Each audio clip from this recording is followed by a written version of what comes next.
Hello everyone. This is our last overview video, and in this video we're going to be outlining chapter 9, which is all about inferences based on two samples. My name is Fred Rispoli. So the brief outline looks like this. We're going to talk about inferences concerning two population means. And when I say inferences, we're interested in things like confidence intervals and hypothesis tests. And this will get broken down into three sections. We'll talk about large independent samples, small independent samples, and the last part will involve something we call paired data, which is also sometimes called dependent samples. In the second section, we're going to talk about inferences concerning two population proportions, and in the last section, inferences concerning two population variances. Now, I've tried to organize the tests that we've done in Chapter 8 and Chapter 9 into a nice tree, as you see over here. This tree on the left is all about one sample hypothesis tests and confidence intervals. And so that was Chapter 8. In Chapter 9, we take a look at two sample inferences and broken down the way I said, means, proportions, and variances. And this is a nice quick summary. So we're going to talk about large samples. In that case, you use a z-test, and the underlying distribution is the normal. When we have small samples, we lean on the t-distribution, and we have two cases here. As you could see, with small samples, we could have the case with equal variance and unequal variance, and also possibly paired data. And you see here, this breaks down the test for proportions. This actually gets transformed, in a sense, to a z-test. And the test for two variances is what we're going to call an f-test and lean on the f distribution. So in general, when we have inferences concerning two means, we're going to think in terms of this setting. We'll have x1 up to xm, a random sample size m, from a population that has a mean mu1 variance sigma 1 squared. And similarly, we have y1 to yn, again a random sample size n, and in general this m and this n will not be equal to each other. And imagine this comes from population 2 with mean mu2 variance sigma 2 squared. We assume the two samples are independent, and for all of our cases, we're also going to assume these samples or these populations are normal distributions. So we're interested typically in trying to figure out is mu1 equal to mu2? But a lot of the results are given in terms of the difference in means, mu1 minus mu2. So our interest here is sort of transformed into, is mu1 minus mu2 equal to 0? If that's true, then we know the means are equal to each other. So we'll start out with confidence intervals. And this would be the case for large samples. Now, when I say large samples, remember there's two samples, and they both would have to be at least size 30. Then for two independent populations, we'll say a 100 times 1 minus alpha %. Now here, alpha may be something like 0.05. So this term, we should think, well, maybe this is something like 0.95. And when I multiply by 100, this you could think of as perhaps a 95% confidence interval, or maybe a 99% confidence interval if alpha is 0.01. So again, this is what we call a confidence level. And to get the confidence interval, we use a formula like this. We take the two sample means and we look at x bar minus y bar, then minus. Now this is a term from the normal distribution. Often that term might be something like 1.96 if it's a 95% confidence interval. And then we have this term here. We have the square roots, S1 squared. So that's sample 1 variance over M plus S2 variance over N. Okay. So this sometimes referred to as the error term. This term would be subtracted from x bar minus y bar, and then over here it's really the same term. We're just adding it. And that's how we get our confidence interval. If we need to run a hypothesis test, you could see this is a summary table. And in case you're wondering, I will provide summary tables like this on the final exam. I'll try to simplify it a little bit, but here we see 3 different cases based on the null and the alternative hypothesis. This first one would be what's called a two-sided alternative. So the critical region will be made up of parts in the left tail and the right tail. In case B, we have a one-sided alternative. This would be a right tail, and case C would be the left tail. Step 2, now here's something that we don't need to keep reiterating. This will be given in problems in the book and on the homework and any test. But in general, you may want to figure this out. And again, the default value for alpha is 0.05. Step 3, now this is what we call the test statistic. So here we calculate this.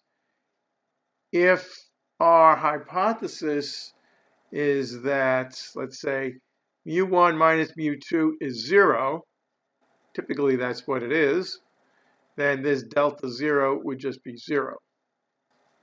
It could be some other number in a more complicated project, but for most problems in the book, this is just 0.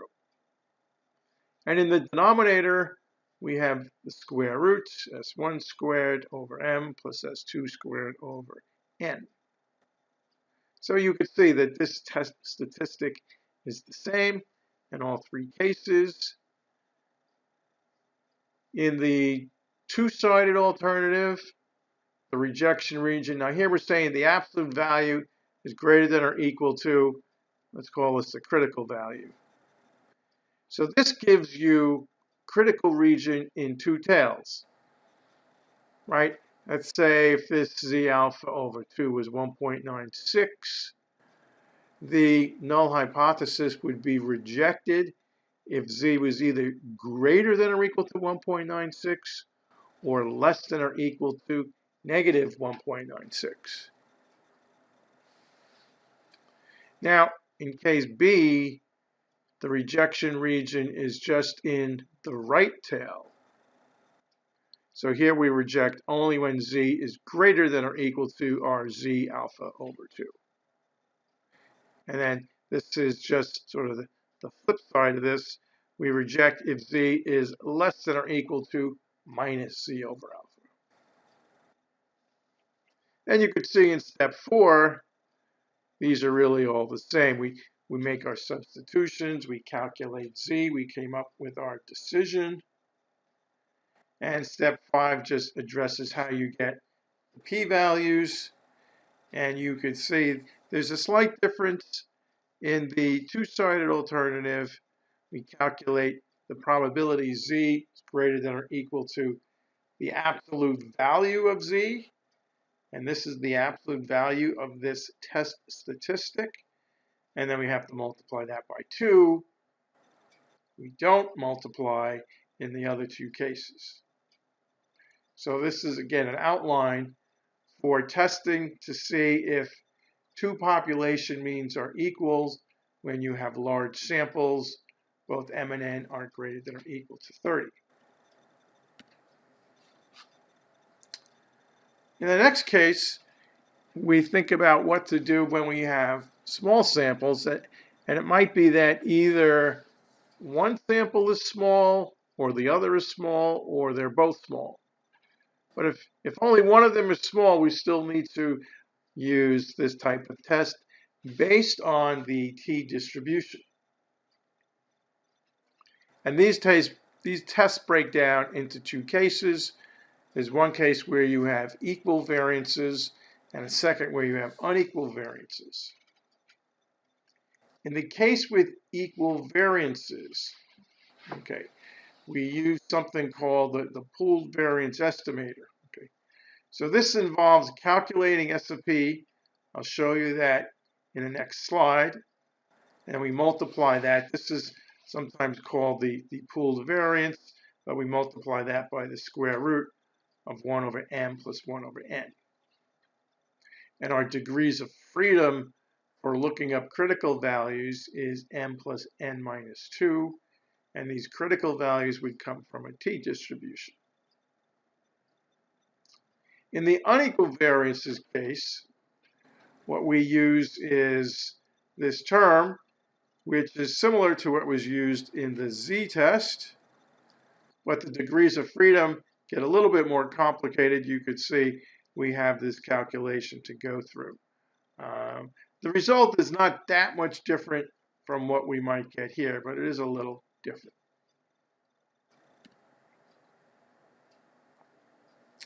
So here's our summary for running these tests.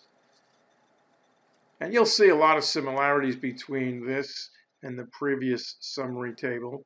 This step 1, really exactly the same. Step 2, step 3. Now step 3 is a little bit different. Over here we're using this pooled variance. So I still have to show you how to find that times this term. The rejection region now is based on the t-distribution. So here we have to look up critical values. So if I have a two-sided test to run, we have to think about t alpha over 2 and the degrees of freedom m plus n minus 2. Let's see, here's the case when you have unequal variances. So you could see that the confidence interval, x bar minus y bar, and then we have t alpha over 2, and this is nu, which is our degrees of freedom. So here we still have to calculate this when we want this confidence interval with one or two small samples and unequal variances. The t-statistic would look like this. So here you see we have x bar, well, x1 bar minus x2 bar minus mu1 minus mu2 bar. Okay, so here we would sort of hypothesize that that's equal to 0. And this is a term similar to what we used when we ran the z-test.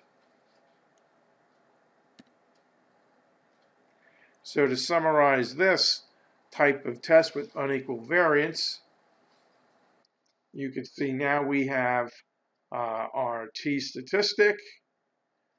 This part is actually simpler to calculate. We don't have the pooled variance to deal with. We actually have the variances separately. But the new complication here is in calculating the degrees of freedom. These values, or this step down here, these are all the same.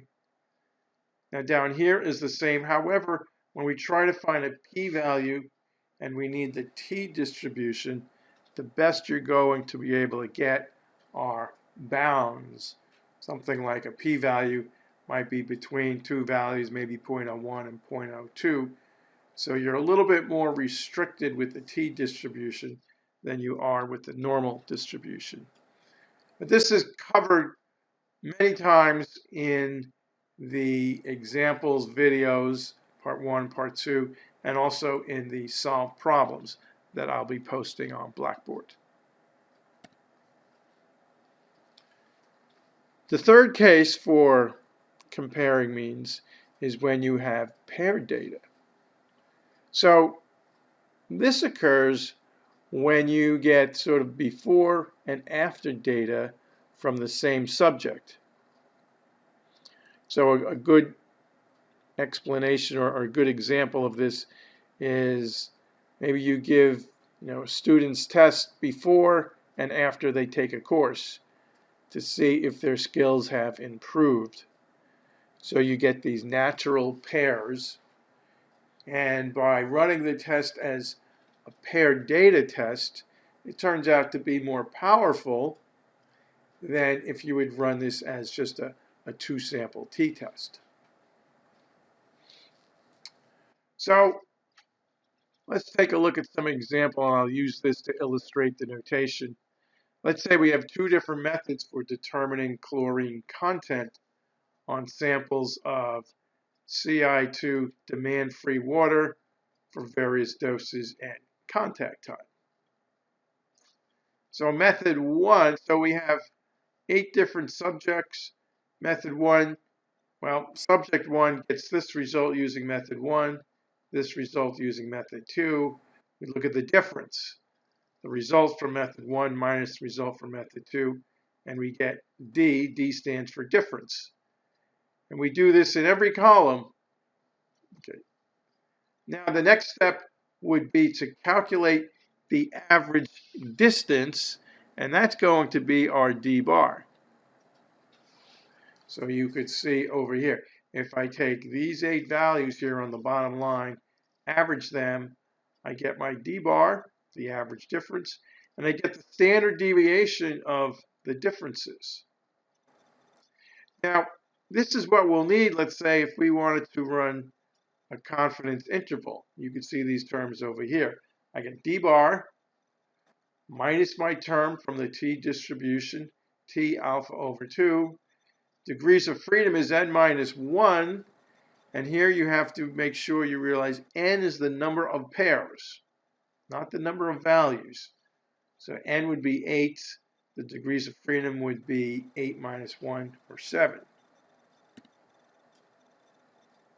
So a 99% confidence interval for the true average chlorine readings between the two methods would look like this. Okay, so we start substituting in. I want a 99 confidence interval, which leaves 0.005 in the two tails. So that's why I have Z, 0.005. Degrees of freedom is 7. So when we look this up in our table, we should get 3.499. So we take D bar, the minus 0.414, plus or minus 3.499, and that gets multiplied by the standard deviation of the D's, this value right here, 0.321, divided by the square root of n. We said n was 8 because there's 8 pairs. So we work this out, and you see that this error term that we add and subtract is 0.397. So our confidence interval would be minus 0.811 to minus 0.017. So we could use this if we wanted to think about a hypothesis test and try to see if the average difference is equal to 0 or not.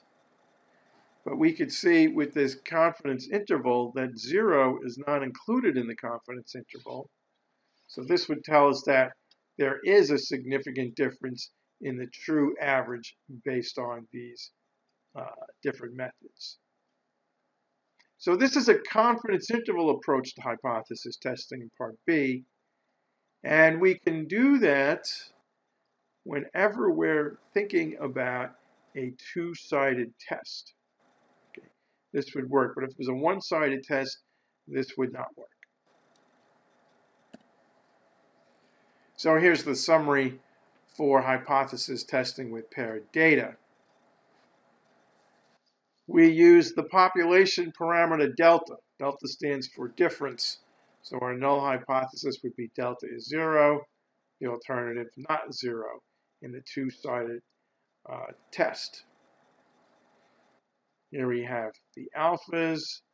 Our test statistic looks like this. T is equal to d bar over the fraction s sub d divided by the square root of n. And then we form rejection regions similar to what we did before with our t-tests.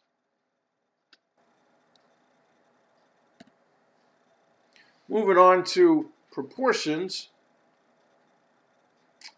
we could run inferences concerning two population proportions. Again, you might see in the confidence interval formulas finding the interval for P1 minus P2. So this is a proportion 1 coming from one sample, and then a second proportion coming from a second example. So the confidence interval, we look at, this is called P hats or P1 hat, sample 1 proportion minus sample 2 proportion. We get a term from the normal distribution Z alpha over 2 times P1 hat times 1 minus P1 hat over M. And similarly, we have P2 hat times 1 minus P2 hat over N. So the way to go about this is we find this difference, the term from the normal distribution, figure this out, and then this will be our error term. We subtract it from the difference for the lower bound, and then we would be adding this to the difference for the upper bound. P1 hat, the sample 1 proportion, is just x over m. So the number of successes over m, and then for P2, number of successes over n. Here is our summary table for hypothesis testing. Now you can see up top, we have a test concerning proportions. So it's important to use the right population parameters in here. So this is P1 minus P2 equals 0, or you could put P1 is equal to P2. Again, we have two-sided tests, a right-sided test and a left-sided test. The test statistic is a Z, but the Z is calculated using proportions. So here I have the sample 1 proportion minus the sample 2 proportion. But down here I have just a P hat. This is a pooled proportion, which I will show you on the next slide. The pooled proportion, or common proportion, is estimated by combining the number of successes from both samples taken divided by the sum of m plus n. So that is what we need for running the hypothesis test to work out this denominator. The fourth step is to substitute everything in, calculate Z, compare this to our critical values that we get from a normal distribution, and then we come up with a decision about whether to reject the null or fail to reject the null. And here's how we find these p-values.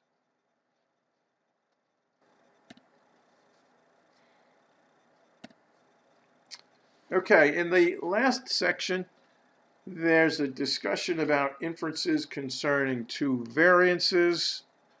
So the idea is, suppose we have independent random samples, size m and n, both from normal populations. Then when we look at this ratio, which we'll sometimes call F, we take the ratio of the population 1 variance divided by the population 2 variance. This follows an F distribution with degrees of freedom m minus 1 and n minus 1. Right, these are just the sample sizes. And again, we could think in terms of a random sample of size m coming from this normal distribution.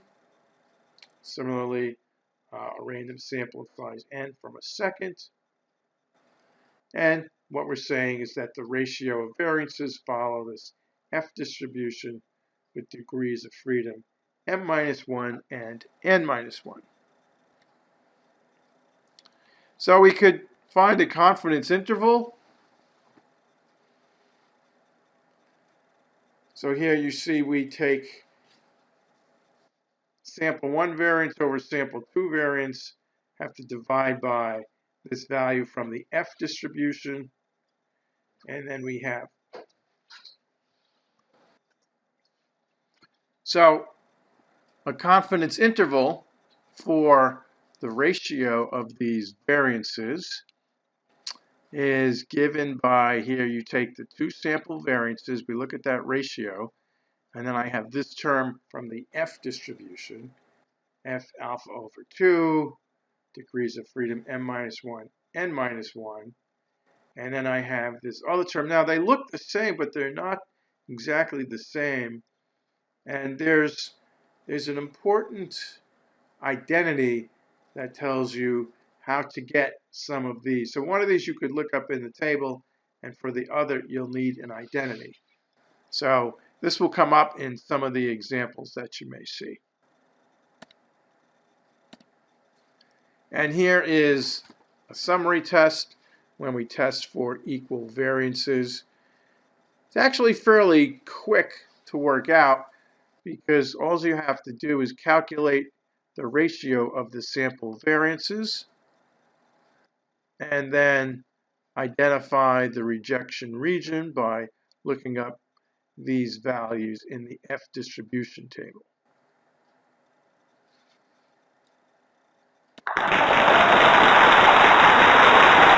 So that finishes this video. I hope you got something out of it. And we're finished with Chapter 9 and the book.